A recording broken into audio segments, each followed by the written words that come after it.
여러분 안녕하십니까? 지난 9월 3일 화요일 밤 8시경에 순천의 송기득 교수님이 돌아가셨습니다. 향년 87세이시고요. 사망 원인은 급성 폐렴입니다. 사실 송 교수님은 자신의 죽음을 일찍부터 꾸준히 준비해 오셨습니다. 그래서 그분의 별세 소식이 그리 충격으로 다가오지는 않았습니다. 하지만 건강 상태로 보아서 약 6, 7년가량은 더 사실 줄 알았어요, 저는. 근데 이렇게 갑자기 가시니까 서운하긴 합니다. 이렇게 가시려고 그랬는지 그날 송 교수님 잠깐 생각이 났었습니다. 근데 잘 지내시겠지라고 생각하고 말았는데요. 저녁 늦게 제가 그 부고 소식을 들었습니다. 송 교수님을 추모하는 뜻에서 교수님이 2017년 남기신 송기득의 인생 고별사를 이 시간은 여러분들과 함께 나누고자 합니다. 이 인생 고별사는 송 교수님이 하느님 없이 하느님과 함께라는 책의 맨 뒷부분에 넣으신 글인데요. 2017년에 아마 인생 송별식을 가지셨는 것 같아요. 지인들과 더불어서. 그때 아마 나눈 글이 아닌가 싶은데요. 한번 송 교수님이 어떤 분인지 혹시 모르시는 분들이 있을 것 같기도 하고, 또 아시는 분들이라도 송 교수님의 인생을 한번 쭉 돌아보면서 그분의 그 남기신 것들을 좀 떠올리게 추모한다는 뜻에서 한번 들어보시면 좋을 것 같습니다. 내가 사랑하는 길동무들, 내가 아껴온 길벗들 만나보게 되어 한없이 반갑습니다. 오늘은 내가 세상을 떠나기 전에, 그러니까 내가 살아있을 때 미리 작별 인사를 하는 것이 옳다고 여겨 나의 인생 송별 모임을 가지게 됐습니다. 죽은 뒤에는 얼굴을 볼 수도 없거니와 서로 본다 해도 기껏 내 시신밖에 볼 수 없을 것입니다. 나는 일찍부터 사람은 살아있을 적에 미리 인생 송별 인사를 나누는 것이 좋다고 말해왔습니다. 이 말이 옳다고 생각한 후배 한 사람은 80을 넘겼지만 아직은 정정한데도 친지를 모아놓고 자신의 인생 송별잔치를 벌이면서 내게 고마워했습니다. 사람은 장례식 때 만나는 것보다 정신이 맑을 때 만나서 마지막 인사를 나누는 것이 뜻깊은 일이 아닌가 생각합니다. 나는 여러분을 길동무라고 부릅니다. 여러분은 나의 길벗입니다. 우리는 모두 길을 가는 길동무들이며 길을 찾는 길벗들입니다. 우리는 그 길이 어떻든 나름으로 자신의 길을 가고 있는 길가입니다. 그 길이 어떤 길이냐는 것은 그다지 중요하지 않습니다. 중요한 것은 우리가 모두 길을 가고 있다는 사실 그 자체입니다. 그래서 사람은 처음부터 누구나 길손입니다. 우리가 가고 있는 길이 설사 다르다 할지라도 따져놓고 보면 종당에는 같은 길을 가고 있는 것입니다. 그것은 사람답게 사는 데 있는 것이 아니겠습니까? 이러한 길동무들이 함께 만난다는 것, 얼마나 기쁜 일입니까? 머지않아 삶을 마감할 나로서는 여간 기쁜 일이 아닙니다. 그래서 내가 죽기 전에 내 길동무들을 만나보고 싶어서 이 자리를 마련하게 됐습니다. 내가 낱낱이 우리 길동무들을 찾아보고 싶었지만 마음은 원이로되 육신이 약해서 뜻을 접고 나의 인생 송별 모임으로 대신하게 됐습니다. 여러분을 이렇게 만나보게 되니 얼마나 기쁜지 모르겠습니다. 내가 죽기 전에 누릴 수 있는 가장 큰 호강입니다. 나로서는 행운이고 축복입니다. 길벗 여러분도 좋을 것입니다. 내 부고를 받고 내 장례식에 참석해서 나를 회상하는 것보다 지금 나를 보는 것이 훨씬 나을 것입니다. 죽은 나를 보는 것보다 살아있는 나를 보는 것이 비교가 되지 않겠지요. 저는 본래 괜찮게 생겼다고 하지만 지금은 피골이 상접한 늙은이로 볼품없게 되었어도 나의 생얼굴을 보는 것이 훨씬 좋을 것입니다. 저는 사람들이 세상을 떠나기 전에 인생 송별잔치를 가졌으면 하고 제의합니다. 본래 나는 내가 세상에 던져진 데 대해 별로라고 생각했습니다. 부모님은 나를 낳고 아들을 얻었다고 기뻐하셨을지 모르지만 나는 내가 세상에 나왔다는 사실에 별로 비중을 두지 않았습니다. 그래서 나이가 들면서 아예 생일을 없앴습니다. 아내의 생일에 합쳐서 아이들의 부담을 덜기로 했습니다. 여러 길봇들은 내가 어떻게 살아왔는지 궁금할 것입니다. 내가 살아온 과정을 듣고 반면교사로 삼으시기 바랍니다. 나는 일제강점기 말기와 해방 뒤에 흉년과 보릿고개를 겪었고 중학교에 다닐 때에는 거의 굶다시피 했고 겨울에는 이불이 없어서 가마니 속에 들어가 추위에 떨었습니다. 나는 그때 결심했습니다. 나는 장가를 가지 않는다. 나는 내 대에서 끝낸다. 자식을 낳아서 이 고통의 바다에 내던져지는 것은 죄악이다. 그러나 나는 사람이 세상에 던져진 이상 부조리하고 무상하다고 해도 한번 살아볼 만하다고 생각합니다. 삶의 의지일 수도 있고 사람됨의 특권일 수도 있습니다. 솔직히 말해 사람이 살아낸다는 것은 차라리 오기이고 객기입니다. 좋게 말하면 그것은 자존심이고 자기 근기입니다. 어렸을 적에는 이런 생각을 한 기억이 없지만 초등학교 6학년 때 나름 한 길을 찾았습니다. 내 갈 길의 목표는 간단한 데 있었습니다. 공부를 해야겠다. 그것이 어린 나의 꿈이었고 행동 목표였습니다. 그래서 아버지 몰래 여수 수산중학교에 시험을 치르고 합격한 후 아버지에게 부탁했습니다. 입학금만 대주십시오. 다음부터는 제 힘으로 공부해내겠습니다. 다행히 1학년 2학기에 성적장학금을 받았습니다. 중2 때에는 이미 대학을 졸업할 때까지의 장학금이 보장되었습니다. 굉장한 행운이었습니다. 내 길을 가고야 말겠다고 다짐하고 나서니 행운의 여신이 나타난 것입니다. 그때의 행운의 여신은 하느님이었습니다. 열심히 교회에 다녔습니다. 중학교 2학년 때는 하루에 성경을 10장씩 읽지 않고는 잠자리에 들지 않았습니다. 새벽 기도에 다녀오다가 영양실조로 쓰러지기도 했습니다. 그러면서 한편 지하 운동에도 가담했습니다. 골고루 잘 사는 세상을 만들자는데 가난한 내가 그 운동에 빠질 리가 없었습니다. 토굴에서 굶주리며 가마니를 덮고 추위에 떨며 살고 있는 나를 본 동급생 친구가 제 집으로 데려가 학기를 마치게 해주었습니다. 그 친구는 6.25 직후 부산에서 대학을 다닐 때 그만 교통사고를 당해 죽었습니다. 내게 은혜를 갚을 기회를 영영 주지 않고 떠나버렸습니다. 중2 때 그 친구와 함께 수학 문답집을 만들어 학우들에게 돌리기도 했습니다. 1948년 봄에 나온 나의 최초의 책입니다. 저는 여수에서 여수낭쟁을 직접 겪으면서 죽을 고비를 넘기기도 했습니다. 그때 나의 삶의 길을 바꾸기로 했습니다. 손양원 목사의 말 한마디에 정신이 뿅 간 것입니다. 그의 말은 나는 셋째이다 였습니다. 첫째는 하느님을 위해서 살고 둘째는 이웃을 위해서 살고 나는 그 다음이라는 것입니다. 그래서 목사가 되기로 하고 미션스쿨에서 인격을 둬야 한다고 3학년 2학기 때 대학까지 보장된 그 좋은 조건을 내던지고 겁도 없이 순천 매산중학교로 전학을 단행했습니다. 아버지께 말씀드렸더니 대노하시며 공부 그만 집어치워라 하고 일갈하시면서 내 책가방을 밖에 내동댕이 쳤습니다. 밖에는 비가 내리고 있었습니다. 가까스로 가출할 마음을 접고 아버지께 말씀을 드렸습니다. 이제부터는 내 힘으로 공부를 해내겠습니다. 저에게 집안일은 기대하지 마십시오. 나는 그때 홀로 서기에 대한 각오를 새롭게 했습니다. 고등학교 국가고시에 수석으로 합격한 나는 학비를 면제받은 특혜를 받았습니다. 고등학교 생활은 화려했습니다. 고2 때 기독학생회 부회장을 맡으면서 대리교장의 불법에 항의하여 교장 축출 운동을 벌이다가 그 교장에게 퇴학을 맞았는데 나를 지지한 교회 여론에 의해 무기정학으로 강등됐다가 반년 만에 복귀할 수 있었습니다.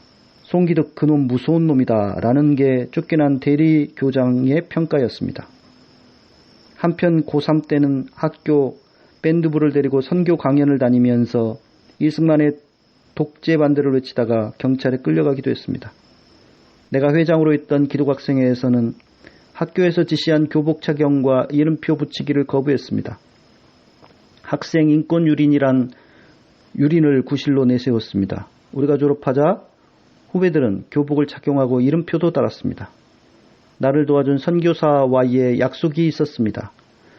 고등학교를 졸업하면 바로 신학교에 진학하기로 한 약속입니다. 그러나 무식한 목사는 되지 않겠다고 하여 그분께 일반 대학교에 갈 수 있도록 허락을 받아내는 데 성공했습니다. 신학을 하는데 철학이 도움이 될 것 같아서 그것도 믿는 학교에서 공부를 하겠다고 우겨 연희대학교 철학과를 선택했습니다. 4년 내내 성적장학금을 받을 수 있어서 선교사에게서 받은 돈은 생활비로 썼습니다. 1954년 대학교 졸업반 때 중증 결핵을 앓아서 죽음의 문턱까지 갔다가 2년 만에 겨우 살아났습니다. 그때 깨달은 바가 있었습니다. 생존이 구원이다. 나는 내가 산다. 남이 절대로 나를 살아주지 않는다. 나는 셋째에서 첫째가 됐습니다. 수도 공동체인 광주 동광원에서 결핵 후 요양을 하면서 다석 유용모 선생을 알게 됐고 그를 통해서 진리의 다양성, 사고의 보편성을 익히게 됐습니다. 또한 다석을 통해서 함석헌 선생에게 인사를 드릴 수 있는 영광을 얻었는데 그 뒤로 나는 그 두 분을 나의 영혼의 스승, 사상의 스승으로 모시게 됐습니다. 결핵아리를 거치면서 닦았던 존재의 용기를 바탕으로 거리로의 출가를 단행하려다가 나의 스승 김하태 선생의 파격적인 인사로 연세대학 전임 조교가 되었습니다. 1958년. 결핵을 앓고 난 내게 밥이라도 먹이려고 그랬다는 것입니다. 학문을 시키려는 것은 뒷전이었습니다. 그만큼 선생님은 실제적이었습니다. 그는 틸리의 밑분 실제론을 따랐습니다. 나는 공부하고 가르치는 일에 열중했으며 한 해 뒤엔 인간과 사상이란 책을 썼습니다. 1959년 내 나이 26살이었습니다. 나로서는 두 번째 저서입니다. 박정희 군사 쿠데타로 2년 반 만에 학교에서 쫓겨난 나는 신학을 할 수 있는가를 시험하기 위해서 한국신학대학 대학원에 연구생으로 들어갔습니다. 전통신학을 할 수 없는 것을 거기서 확인하고 철학을 하기로 생각을 바꾸어 연세대학교 대학원에 들어가 하이데거의 진리의 본질이라는 논문으로 문학 석사학위를 받고 대학 복직을 기다렸습니다. 마냥 기다릴 수 없어서 식구들에게 밥이라도 먹이려고 목포로 내려와 결핵 요양소 한산촌을 차리고 무려 14년 동안이나 결핵 환자들과 살았습니다. 나의 뜻은 이러했습니다. 의사는 환자들에게 결핵 치료를, 나는 환자들에게 사람 공부를. 대학교 시절 김하태 선생에게서 틸리의 철학적 신학을 듣게 된 것이 인연이 되어 한산촌 시절에 틸리에 관한 논문을 많이 썼습니다. 현존에 연재했는데 책 한 권 분량은 되었습니다. 여기서 그 현존이라고 하는 것은 그 잡지를 말합니다. 한산촌에 있으면서 서울 한국신학대학에 3학기 동안 출강한 적이 있었는데 그때 건진 것이 틸리의 19, 20세기 프로테스탄트 사상사였습니다. 번역할 가치가 충분했습니다. 또 박정희와 전두환 군부의 독재정권 시 6년 동안 안병무 선생이 주관한 월간지 현존의 편집을 맡았습니다. 현존은 1980년에 폐간되고 말았습니다. 그 뒤에 한산촌에서 억울하게 쫓겨나 서울에서 대학의 시간 강사 보따리 품을 팔면서도 책도 번역하면서 밥벌이를 했습니다. 그러던 중 모건대학 신학과 조직신학 교수로 초빙받아 교수사리를 하게 됐습니다. 신학 학사학위도 없는 내게 김하태 선생이 내린 또 한 번의 파격적 인사였습니다. 젊었을 적에는 학부밖에 나오지 않은 내게 전임조교 발령을 내주시더니 이번에는 신학 학사 학위도 없는 나를 조직신학 교수로 임명하신 겁니다. 선생님, 원칙을 준수하시는 분이 어떻게 파격적 인사를 두 번이나 하실 수 있습니까? 원칙을 준수한 사람만이 파격적일 수 있는 거야. 대전에 있을 땐 빈들 공동체 교회에 나가 교육자의 민주화운동에 시간을 마련해 주려고 한 달에 한 번꼴로 설교를 했습니다. 그래서 나는 3권의 설교집을 낼 수 있었습니다. 예수와 인간화, 살며 믿으며 바라며, 사람아 너는 어디에 있느냐가 그것입니다. 나의 교수살이는 보람됐습니다. 강의는 거의 신들린 듯 했습니다. 무엇보다도 인간화 신학을 강의할 수 있어서 좋았습니다. 나는 철학적 신학을 거쳐 실존주의 신학으로 다시 한국 신학과 민중 신학으로 나아가게 됐으며 맨사람 예술을 공부하게 되었습니다. 그리고 마침내는 인간화 신학을 확립해서 오늘에 이르렀습니다. 중국에서 열리는 세미나에서는 북의 주체 철학자들과 함께 통일의 가능성에 대해 대화했으며 1994년에는 중국의 초청으로 연변대학에서 한 학기 동안 민중예술론을 강의함으로써 중국 인민신학의 터전을 노려했습니다. 그 공로를 인정받아 석 달 동안 연변대학교 정교수로 추대되고 월급을 받는 영예를 안기도 했습니다. 한 가지 고무할 만한 일은 연변대학 사회주의 철학자가 한국의 민중신학을 공부하겠다고 하여 내가 모건대학의 초빙교수로 불러 한 학기 동안 박사과정에서 민중신학을 연구하게 한 것입니다. 비용은 학교와 내가 반반씩 부담했습니다. 알짜 공산주의 철학자가 신학을 연구한다는 사실을 신학과 교수들은 물론 학교 당국에서는 받아들이려고 하지 않았습니다. 한국신학연구소 안병무 박사조차 돈 벌려고 한국에 오려고 했을 것이라고 말하고 연구비 보조를 거부하면서 아주 냉소적인 태도를 취했습니다. 중국에 선교사 100명을 보내는 것보다 훨씬 나은 일인데 다들 진빨갱이 중국 지성에게 겁을 먹었는가 봅니다. 내 책 하느님의 두 아들 그리스도교와 사회주의의 만남 2003년 이라는 책에 그의 논문을 실었는데 민중신학에 대한 통렬한 비판의 글이었습니다. 내 학문 이력에서 가장 보람찼던 일은 북의 주체 철학자들과 통일의 길을 모색하고 중국 공산주의 철학자들에게 맨사람 예술을 강의했다는 사실입니다. 그리고 북미 기독학자 대회에서 남북 평화 통일을 위한 신학적 근거를 제시했다는 사실입니다.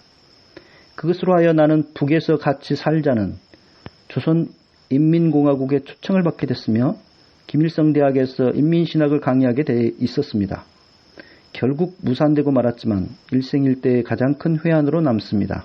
나는 모건대학교에서 재직하고 있는 동안 글을 많이 썼습니다. 인간 1984년에 이어 그리스도교 신학과 민중신학이라는 책 1990년, 사람다움과 신학하기 1997년, 그리스도교 신학과 인간해방 1998년 이 책들을 출간했습니다. 나의 인간화 신학의 표출이었습니다. 나는 1999년 대학을 은퇴하고 순천에 내려오면서 이제 신학을 그만둔다고 선언하고 산에 오르면서 생선회나 즐기면서 살려고 다짐했습니다. 그런데 가르치려는 버릇이 고개를 들어서인지 순천 목회자 세미나에서 신학 강의를 한 것이 계기가 되어 순천대학 철학과에서 예수의 사회적 휴머니즘을 강의했으며 2005년에는 호남신학대학교 대학원에서 역사의 예술론을 강의함으로써 내 생애 마지막 강의를 마쳤습니다. 순천 시민대학에서 철학사 강의도 한두 차례 했습니다. 정말 나도 모르는 일이 일어나기도 했습니다. 큰 교통사고로 이어질 뻔한 사고를 용케 비껴갔습니다. 그것도 2번씩이나 그랬습니다. 아침 일찍이 내장산에 가는 길이었습니다. 고속도로의 내리막길을 100km 이상 달리고 있었는데 핸들의 이상이 느껴져 갓길에 세웠더니 오른쪽 뒷바퀴 타이어가 걸레처럼 너덜너덜 찢겨 있었습니다. 나는 그 자리에 엎드려 하느님 쓰겠습니다 했습니다. 실은 글을 쓰지 않겠다고 뭉그적거리고 있었기 때문입니다. 그래서 나온 것이 신학비평입니다. 함석헌 말 맞다나 하느님 발길에 채인 것이죠.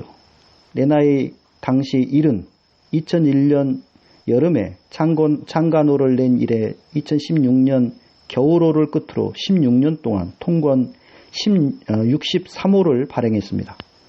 그동안 어떻게 신학비평을 냈는지 나도 모르겠습니다. 귀신이 씌어도 단단히 씌운 것입니다. 신학비평을 내면서 지금껏 거의 200여 편의 글을 썼습니다.